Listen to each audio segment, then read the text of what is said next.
রাজ্যের সব গুরুত্বপূর্ণ ধর্মীয় স্থানের মধ্যে অন্যতম একটি কালীঘাট মন্দির।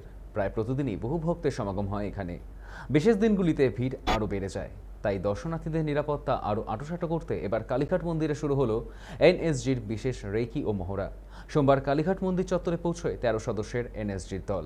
সেখানে তাদের সঙ্গে উপস্থিত ছিলেন কলকাতা পুলিশের বিশেষ দল, এসটিএফ এবং কলকাতা কমান্ডো ইউনিটের সদস্যরাও।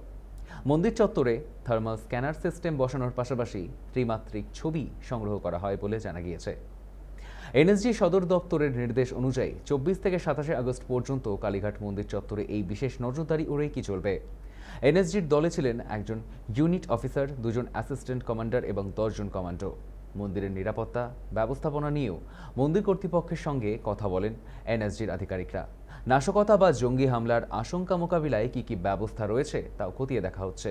এর আগে দর্শনার্থীদের নিরাপত্তা এবং মন্দির চত্বরের আইনশৃঙ্খলা পরিস্থিতি সামাল দিতে কালীঘাট মন্দিরের জন্য পৃথক পুলিশ ফাঁড়ি তৈরি করার সিদ্ধান্ত নিয়েছিল কলকাতা পুলিশ।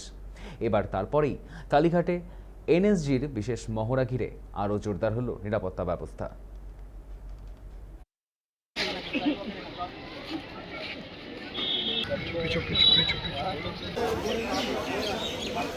এইটাই করে দেবো আমার ধারণাটা আর কিচ্ছু করবে